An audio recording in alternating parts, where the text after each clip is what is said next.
Hello guys, welcome back to my channel. Jumpa lagi sama gue. Siapa lagi kalau bukan John Itung. Di tanganku ini ada dua HP. Di sebelah kiri Vivo Y91, sebelah kanan Oppo A3s. Nah, pada video kali ini saya membuat topiknya adalah step by step pasang dan lem LCD touchscreen HP. Nah, di sini saya mengambil dua sampel HP yang bisa kita jadikan konsep dalam pemasangan LCD dan touchscreennya. Ini mungkin bisa diberlakukan untuk semua HP. Meskipun tidak sama cara membongkar HP, tapi untuk mengelem LCD dan touchscreen ini bisa diterapkan. Nah, baiklah, backdoornya udah kita buka. Kemudian kita buka baterainya guys. Iya, kita buka baterainya. Kalau keras jangan dipaksa angkat ke atas. Kita kasih cairan thinner sambil kita congkel-congkel menggunakan mika alat pencongkel. Nah, pokoknya di sini jangan ada yang dipaksa. Kalau teman-teman memaksakan sesuatu, apalagi dalam membongkar HP, pasti akan jelek ya. Efeknya bisa jadi ada yang hancur kayak gitu, atau kalau baterai ini bisa jadi bengkok. Nah, itu plastiknya kita kesampingkan. Kita lepas dulu kabel fleksibel LCD-nya, kemudian kita lepas LCD-nya menggunakan alat congkel. By the way, di sini teman-teman bisa menggunakan blower atau tidak menggunakan blower, nggak masalah juga. Untuk HP di tangan saya Vivo Y91 ini saya tidak menggunakan blower karena double tipnya tidak begitu keras, dan juga kalau kita agak sedikit kuat biar pecah nggak masalah, kan mau diganti juga, jadi nggak usah menggunakan blower ya kalau kayak gini. Nah, itu gampang aja, tinggal dicongkel ya. Step by stepnya kayak gitu ya. Dan semua HP ya, berbeda-beda HP, beda-beda juga cara pembongkarannya. Jadi ini dijadikan referensi saja ya. Beginilah caranya, kurang lebih saja konsepnya sama. Nah, oke, di sini udah kita lepas LCD yang lamanya, dan di sana ada penyaring speaker earpiece atau speaker telinga. Jangan sampai kelupaan mencopot. Nanti kalau kamu pasang LCD baru dan touchscreen baru, nanti bakalan bolong bagian sananya. Nggak terlihat jelek sih, tapi ya ada baiknya dipasang. Tapi agak jelek juga sih kalau tidak ada speaker kalau tidak ada penyaring speaker earpiece ini ya. Nah, oke. Nah, di sini kita ambil dulu penyaring speaker earpiece-nya atau speaker telinganya, guys. Nah, itu bentuknya kayak gitu untuk Vivo Y91. Nah, kita tes dulu LCD yang baru sebelum dipasang. By the way, ini bergaris. Nah, memang dari pas datang, pas dicoba bergaris, guys. Kita nyalakan, sorry kameranya blur. Oke, fokus. Nah, bergaris, guys. Jadi buat teman-teman sesama teknisi, apabila bergaris kayak gini ya jangan langsung dipasang ya. Nanti pelanggannya marah-marah, LCD-nya bergaris. Konfirmasi dulu kepada pelanggan, dan di sini saya udah konfirmasi kepada pelanggan dan saya turunkan harganya, dan ada kesepakatan sama pelanggan. Katanya nggak masalah dipasang, terus harganya kami rundingkan dan ketemulah harga tertentu yang kami sepakati, lalu kami pasang LCD-nya ini. Pelanggannya juga di sini nggak mau repot-repot, dan saya juga kasih murah saja, yang penting balik modal kayak gitu. Nah, kalau pelanggannya udah ngomong kayak gitu ya udah dipasang. Tapi kalau pelanggannya nggak ngomong apa-apa, taunya ganti LCD, ya jangan dipasang lah, nanti pelanggannya marah terus kamu nggak dibayar lagi. Oke, lanjut kita pasang itunya, penyaring earpiece-nya ya itu. Nah, itu kalau nggak dipasang itu bolong ya. Bolongnya nggak terlalu nganga, nggak terlalu kelihatan, tapi ya ada baiknya dipasang. Nah, inilah inti dari video ini, cara mengelem.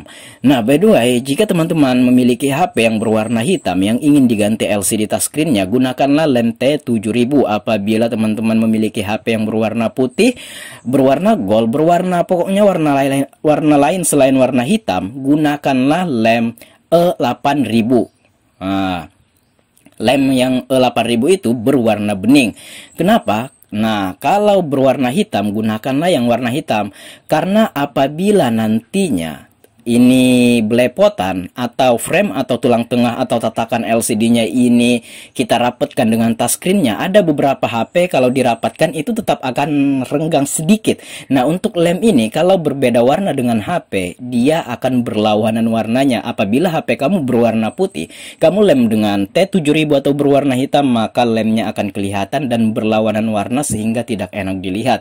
Kenapa saya ngomong kayak gini? Karena saya pernah mengalaminya, yang dimana dahulunya saya mengelem HP yang berwarna putih ya dengan lem T7000 ini. Batas-batas lemnya itu begitu kelihatan dan tidak enak dilihat karena HP-nya berwarna putih.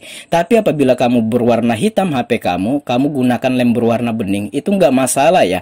Walaupun yang warna hitam ini lebih baik, cuma kalau kamu menggunakan lem 8000 atau warna bening di HP warna hitam, nggak sekentara yang warna putih di lem yang warna hitam HP-nya ya. HP-nya berwarna putih terus di lem berwarna hitam, nggak sekentara itu. Jadi yang bening itu lebih banyak ya warna yang bisa didapatkan kalau kita mengelem kayak gitu. Nah di sini udah saya ratakan ke semua bagiannya. Oh belum masih ada yang ketinggalan guys bagian sananya. Itu. Ini biar agak banyakan nggak masalah ya. By the way, untuk di tengah itu saya nggak kasih double tip, saya biarin kayak gitu. Dan ini saya jamin untuk pemakaian 1 tahun. Kalau tidak ada terhempas, jatuh dan lain sebagainya, ini tahan. Saya pernah mengujinya ya untuk lem Zanlida T7000 ini, baik T7000 atau 8000 sama-sama kuat guys ya. Nah ini oke. Sorry guys, agak batuk sedikit ya. Nah, ini saya udah bubuhkan ke semua bagian frame atau tulang tengahnya dan agak banyakan. Itu sengaja biar nanti kalau kita letakkan LCD-nya dia merata. Tapi nanti akan ada sedikit yang keluar-keluar, tapi nggak masalah karena ini sewarna dengan body, maka kita tinggal elus-elus sedikit lemnya, maka akan terkelupas dengan sendirinya. By the way, jangan gunakan lem Altico ya, walaupun banyak di warung lem Altico itu jelek dan kaca kamera bisa kabur dibuatnya ya. Walaupun kita nggak mengenakan kaca kamera, tapi kalau kita dekatkan lem Altico itu, kaca kamera akan buram dan kameranya nggak akan bisa, gambarnya nggak akan terlihat dengan jelas. Saya pernah menguji cobanya, jadi jangan coba-coba mengelem menggunakan lem Altico. Silahkan cek deskripsi, nanti saya sertakan videonya kenapa lem Altico tidak boleh dalam kita gunakan untuk mengelem LCD dan touchscreen ya. Oke. Nah ini udah kita rapetkan guys, kayak gitu. Nah kemudian kita elus-elus, elus-elus. Nah itu lem-lem yang belepotan nggak masalah. Nah kalau sudah, tinggal kita kasih selotip atau isolasi kertas. Bisa juga karet gelang. Dulu saya menggunakan karet gelang, tapi sekarang selotip atau isolasi kertas ya. Saya lebih nyaman menggunakan ini guys. Ya tinggal kita pasangkan kayak gitu aja. Nah, itu lagi bagian sampingnya. Oke. Ya. Nah, bagian sampingnya lagi. Terus bagian atas bawahnya juga kita selotip atau kita kasih isolasi kertas. By the way, touchscreen-nya udah dites ya. Dulu ini saya sudah ngetes LCD touchscreen-nya dan bagus ya. Hanya saja bergaris tadi karena sudah ada kesepakatan sama pelanggan. Ya udah kita ketemu harga di tengah, jadi dipasang aja katanya. Ya udah kita pasang. Oke, nah di sana kita kasih double tip bagian atas dan bawahnya. By the way, untuk menunggu keringnya ini kita akan menunggu selama 1 malam atau 12 jam. Biasanya ini 3 jam udah kering, tapi tidak kering secara maksimal karena di dalam-dalam itu masih basah. Nah, untuk kering maksimal kita butuh waktu 12 jam atau 1 malam. Oke, di sini udah saya kasih selotip. Kita akan mengerjakan HP Oppo lagi, guys. Nah, ini adalah HP Oppo-nya. Nah biasanya kalau Oppo di sana di belakang kabel fleksibel LCD-nya itu kita harus kasih double tip ya, supaya nantinya dia ketarik maksimal. Ini pengalaman saya. Kalau kita beli seperempat LCD HP Vivo nggak kayak gini ya. Kalau HP Oppo itu harus dilem sananya. Kita harus maksimalkan kabel fleksibel LCD bagian bawah sana supaya panjangnya bisa maksimal dan bisa akurat ke mesinnya. Nah ini udah saya bongkar dan saya nggak videoin pembongkarannya karena udah mewakili ya HP Vivo tadi. Nah kalau ada bekas-bekas lemnya di frame atau tulang tengah ini, kita gosok-gosok, pokoknya kita bersihkan sebersih-bersihnya. Kenapa Vivo nggak saya bersihkan? Karena memang udah bersih, double tipnya ngikut di touchscreen-nya ya. Tapi kalau HP Oppo ini double tip atau lem-lemnya ini masih menempel di frame atau tulang tengahnya, sehingga kita harus membersihkan semua tulang tengahnya ini supaya dia bersih dan bisa menempel secara maksimal guys ya. Oke. Nah, ini saya bersihkan dulu. Jadi jangan ada bekas lemnya kamu lem lagi ya. Itu usahakan bersihkan dulu. Oke, saya bersihkan pakai thinner dan sikat gigi. Ini. Nah, itu yang saya maksud. Kita kasih double tip bagian bawah sana. Tapi di HP Vivo tadi enggak. Karena beberapa kali beli HP Vivo nggak usah pakai lem-lem kayak gini, itu maksimal ya panjangnya. Tapi heran kalau HP Oppo ini LCD seperempat HP Oppo ini harus digunakan double tip kayak gitu supaya dia ketarik ya. Tapi jangan terlalu kuat, secukupnya saja ya. Takutnya nanti malah rusak LCD kamu kalau terlalu kuat. Nah, kita lanjut lagi mengelem LCD Oppo A3s. Nah, ini tinggal kita bubuhkan saja lemnya biar agak banyakan di sana, nggak masalah. Itu perhatikan. Nah, kita lem kayak gitu. Oke guys, nah biar agak banyakan nggak masalah, nanti dia muncrat keluar dan tinggal kita oles-oles menggunakan tangan kita.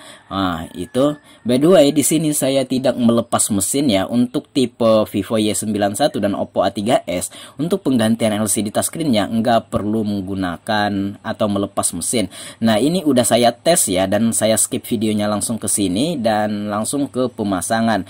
Nah, apabila kita tidak mengelem tadi, menarik sedikit kabel LCD-nya ini, itu tidak begitu rapat ya. Tidak akan bisa maksimal rapatnya. Nah, kalau Vivo tadi nggak usah, dia udah panjang.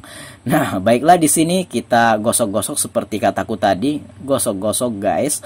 Nah, kalau sudah tinggal dikasih selotip atau isolasi kertas dan kita akan tunggu selama 1 malam atau 12 jam. Cukup mudah sebenarnya, simple dan sederhana walaupun kamu nggak ada skill. Kalau cuma ganti LCD yang penting kamu ada alatnya ya. Nah, ini kita udah menunggu selama 12 jam. Saya langsung skip ke sini, ini keesokan harinya dan ini udah pagi lagi guys. Nah, kita bersiap untuk membuka selotip atau isolasi kertasnya dimulai dari HP Vivo Y91 ini. Oke. Oke, kayak gitu aja. Oke. Nah, kita pasang backdoornya.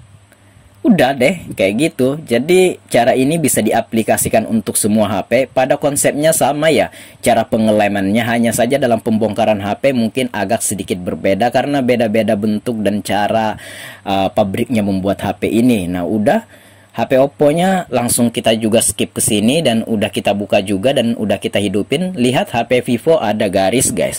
Tapi udah ada kesepakatan sama pelanggan dan pelanggannya mau dengan harga yang kita sepakati bersama, tidak dengan harga pasaran karena ini bergaris. Dan saya kira pelanggannya nggak mau tapi ternyata mau.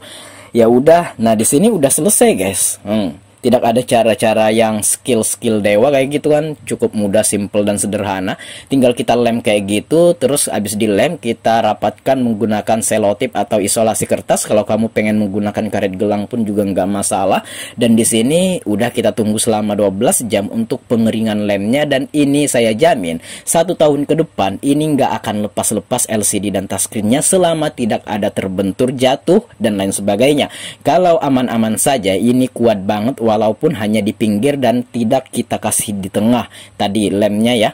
Oke, sampai di sini dulu perjumpaan kita. Jika ada yang belum paham silahkan tanyakan di komentar. Jika ada pendapat lain pun nyatakan di komentar.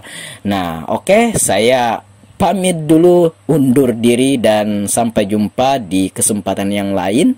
Dan jika ada yang ingin sharing silahkan DM saya di Instagram. Instagram saya ada di sudut kiri bawah video ini, @johnitung. Baiklah, sampai di sini dulu guys. Oke, saya akhiri ya videonya. Semoga bisa memberikan faedah kepada teman-teman semua. See you the next video my brother.